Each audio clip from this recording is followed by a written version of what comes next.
कुमार जी दलितों के नेता होते हैं, दलितों के प्रति उनकी सहानुभूति होती।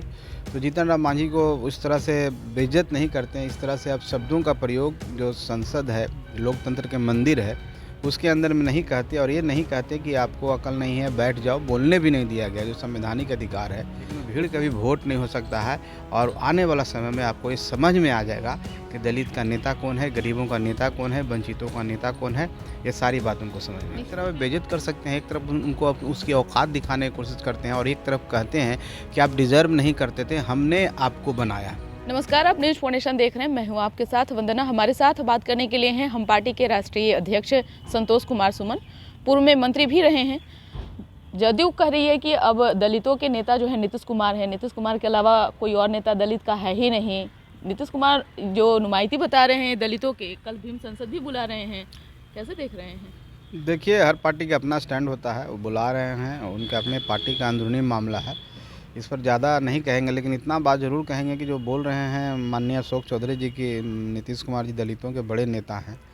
तो अगर नीतीश कुमार जी दलितों के नेता होते, दलितों के प्रति उनकी सहानुभूति होती, तो जीतन राम मांझी को उस तरह से बेइज्जत नहीं करते हैं। इस तरह से आप शब्दों का प्रयोग जो संसद है, लोकतंत्र के मंदिर है, उसके अंदर में नहीं कहते और ये नहीं कहते कि आपको अकल नहीं है, बैठ जाओ। बोलने भी नहीं दिया गया, जो संवैधानिक अधिकार है। तो जो व्यक्ति संविधान में विश्वास नहीं रखता, संविधान की इज्जत नहीं कर सकता है, जो संविधान ने दलितों को सुरक्षा दिया है, दलितों को आगे बढ़ने का संविधान में अनुच्छेदों में हमारा प्रावधान है, वहाँ पर जब उनको बोलने नहीं दिया जाता तो आप समझ सकते हैं कि उनके अंदर कैसी भावना होगी और उनके लीडरशिप में दलितों का कितना सम्मान मिलेगा। ये तो आने वाला समय ही बताएगा। बाकी जो कल का जो कार्यक्रम है, हम समझते हैं कि वो सिर्फ दिखावा कर रहे हैं और ऐसा कर रहे हैं कि हम दलितों के बहुत बड़े नेता हैं। तो दिखाने से और कहने से कोई नहीं बन जाता है। आपका एक्ट क्या है, आपकी भावना क्या है। जब आपने महादलित आयोग बनाया था, उस समय आदरणीय श्री जीतन राम मांझी जी आपके साथ थे, उस सब मिल के बनाया था। बाद में उस आयोग को बनाने के बाद सिर्फ नाम मात्र के रह गया है, महादलित का सिर्फ शब्द रह गया है, बाकी सभी दलित उसमें समाहित हो गए हैं। तो शब्द देने से और सिर्फ सोशल इंजीनियरिंग करने से कोई नेता नहीं बन जाता है। जनता सब समझती है और बहुत अकबकाहट है जनता दल यूनाइटेड को। बहुत जल्दी है कि हम कहीं ना, मेरी ज़मीन जो सिसक रही है, ज़मीन जो उनसे दूर जा रही है, जनता का विश्वास जो हट रहा है, उस विश्वास को जीतने के लिए उन्होंने इन प्रकार कारणों से और सत्ता का दुरुपयोग करके भीड़ जता के दिखाना चाहते हैं कि हम दलितों का नेता है। तो आप सत्ता में रह करके आप भीड़ तो ले आइएगा, लेकिन वो भीड़ कभी वोट नहीं हो सकता है और आने वाला समय में आपको ये समझ में आ जाएगा कि दलित का नेता कौन है, गरीबों का नेता कौन है, वंचितों का नेता कौन है। ये सारी बात उनको समझ में आ निश्चित तौर जाएगी। पर, लेकिन जदयू जिस तरह से इशारा कर रही है और ये बताने का कोशिश कर रही है कि दलितों के नेता जो है नीतीश कुमार हैं। आप देखे होंगे कि इससे पहले लालू प्रसाद यादव की भी अगर राजनीति रही है तो वो भी पिछड़ा और अति पिछड़ा को ही लेकर के रही है। आप भी दलित परिवार से आते हैं, आपके पिताजी भी उसी समाज से आते हैं। आगे लगता है कि इस समाज में जो है, इस समाज को तोड़ने में ये लोग कामयाब हो जाएंगे? देखिए, अगर कोई दिखाना चाह रहा है कि हम आपके हितैषी हैं, दिखाने से कुछ नहीं होता है, करने से कुछ होता है।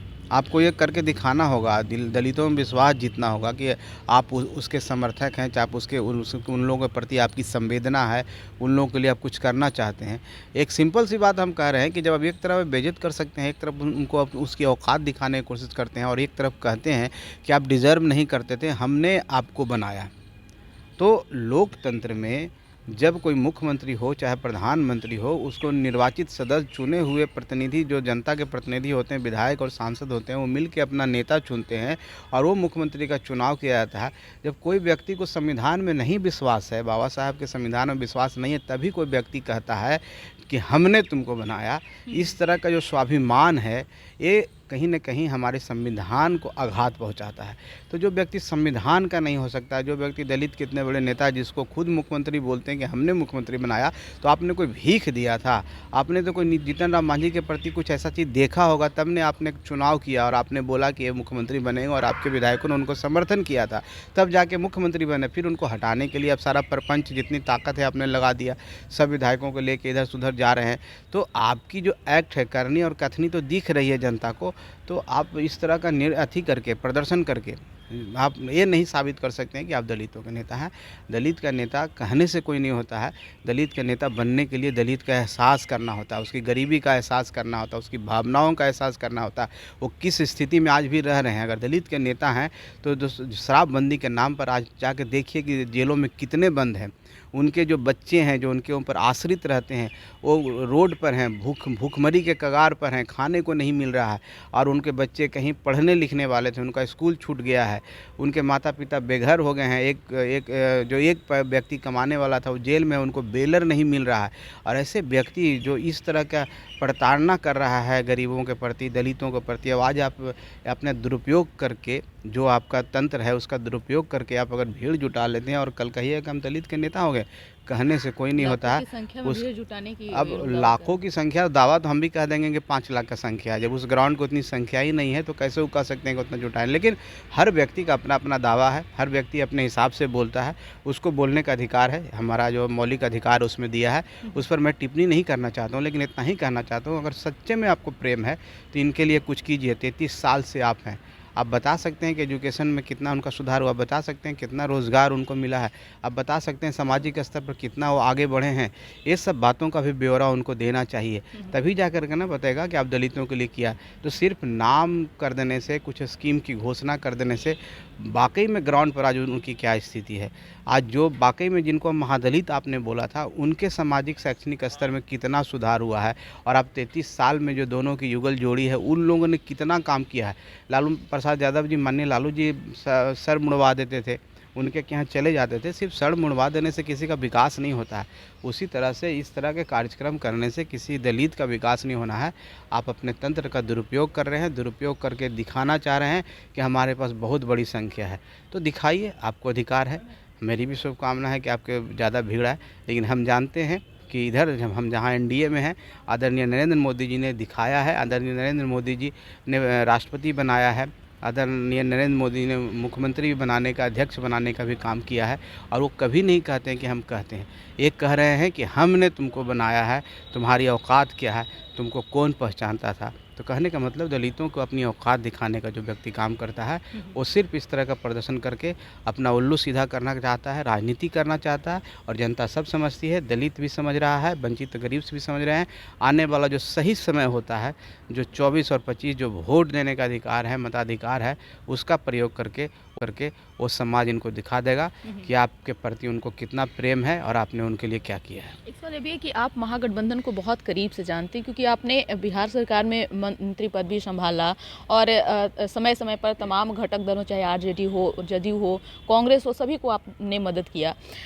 लगता है कि लालू प्रसाद यादव से नीतीश कुमार जो है बेटर साबित होंगे, क्योंकि एक समय था कि दलितों के मसीहा राजद कहता था कि लालू प्रसाद यादव हैं, और आज भी उसी चीज़ को लेकर के जो है आगे राजद बोलता है, कहता है। जदयू अब उसी रास्ते पे चलना शुरू कर दिया है। तो क्या लालू प्रसाद यादव को नीतीश कुमार पछाड़ पाएंगे मैदान? देखिए, तो बहुत बढ़िया सवाल है आपका। निश्चित तौर पर दोनों जो गठबंधन के बड़े दल हैं, उनके बीच में एक होड़ मची है। कौन ज़्यादा माने अपने आप को उनका समर्थक मानता है, उनका शुभचिंतक मानता है, और अपने आप को मसीहा, सो कॉल्ड मसीहा घोषित करने की कोशिश कर रहा है। निश्चित तौर पर लालू जी बोलते हैं कि हमने शोषितों, वंचितों, दलितों को आवाज़ दी है। ये बोल रहे हैं कि हमने उनको काम दिया है, रोज़गार दिया है। तो आपस में इन लोगों का द्वंद्व है। वहाँ पर सीपीआई, सीपीएमएल पार्टियां जुड़ी हुई, अपने आप को उनके बीच का पार्टी बताती है। तो ये आपस में तो ये होड़ लगी हुई है। कांग्रेस भी एक ज़माने में कहती थी कि हम दलितों के लिए बहुत काम किया। तो सब बोलता है, सिर्फ बोलने से कुछ नहीं होगा, क्योंकि वोट बैंक पर सबकी नज़र है। वो देख रहा है कि 20% जो दलितों का वोट है, उसको हम कैसे हासिल करें, इसलिए लड़ाई चल रही है। और जब आपस में उनकी प्रतिद्वंदता है, आपस में द्वंद्व है, आपस में होड़ लेने की लगा हुआ है। जैसे माननीय मुख्यमंत्री जी को भी आपने सुना होगा कि आप किसी काम का अपने ऊपर क्रेडिट नहीं लें, आप सरकार का क्रेडिट दें, और अपने बोलते हैं कि हमने किया है। तो जब राष्ट्रीय जनता दल के माननीय मंत्री जब खड़े होते हैं, उनको डांट के बैठा दिया जाता है कि आप कोई क्रेडिट नहीं लें, तो ये कहीं ना कहीं प्रतिस्पर्धा है और ये दिखाने की कोशिश है कि हम ज़्यादा हैं, हम ओनरशिप लेने की बात है। इससे लगता है कि दोनों में सामंजस्य नहीं है, गठबंधन सही नहीं चल रहा है। गठबंधन में एक दूसरे से आगे निकलने का रेस लगा हुआ है। इसी रेस में इस तरह का जो प्रदर्शन होने वाला है। अभी हम आज ही देखें कहीं कि कल राष्ट्रीय जनता दल कल भी कुछ इस तरह का प्रदर्शन करने वाली है, ज़्यादा भाइयों का महाजुटान करने वाली है और हर कास्ट को अलग अलग कर करके ये इन लोग दिखाने की कोशिश कर रहे हैं कि हम ही अति पिछड़ा के नेता हैं, हम ही दलित के नेता हैं, हम ही स्वर्णों के नेता हैं, हम ही माइनॉरिटीज़ के नेता हैं, तो अल्पसंख्यक के नेता हैं, जो भी हैं, तो सब चीज़ आप दिखाने की कोशिश कर रहे हैं। और दिखाने से कुछ नहीं होता है, काम करने से होता है।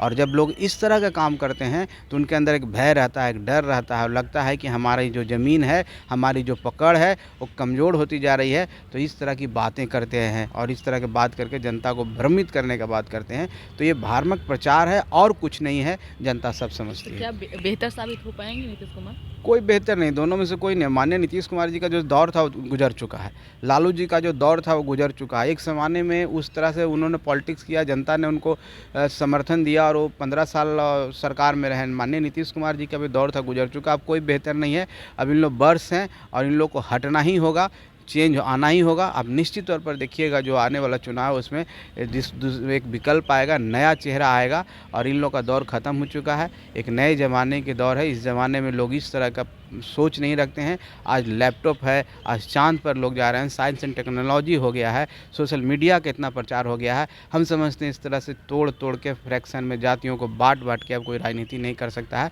जिस राजनीति की तरफ वो जाना चाहते हैं, वो सोच रहे हैं कि वो मंडल कमीशन का दौर हो रहा है, ये सब वो नहीं है। अब सब समझती है, सब अपने अधिकारों को समझती है और सबको पता है कि मेरा अधिकार है और कैसे हमको अधिकार लेना है। तो इस दौर में अब दूसरे तरह की राजनीति, विकास की राजनीति करना होगा और आप विकास की राजनीति नहीं करके जात की राजनीति कर रहे हैं। हम समझते हैं कि इस तरह की राजनीति से अब सब वाकिफ़ हो चुके हैं, इसका फ़ायदा उनको नहीं मिलना है। बहुत बहुत शुक्रिया बात करने के लिए। तो आपने सुना कि क्या कुछ कहना था हम पार्टी के राष्ट्रीय अध्यक्ष संतोष कुमार सुमन का, जिन्होंने कहा कि नीतीश कुमार भले ही भीम संसद बुला रहे हों लेकिन अपना उल्लू जो है वह सीधा करना चाहते हैं। तमाम जो पार्टियां हैं भले ही अति पिछड़ा के हिमायती बने हों, लेकिन किसी ने आज तक अति पिछड़ों के हित में कोई काम ऐसा नहीं किया है। जब तक बिहार में विकास काम नहीं होगा तब तक कि कोई भी पार्टी हो, चाहे कोई भी लीडर हो, वो आगे नहीं बढ़ सकते हैं। इसको बस इतना ही। बने रहिए न्यूज़ नेशन के साथ। धन्यवाद।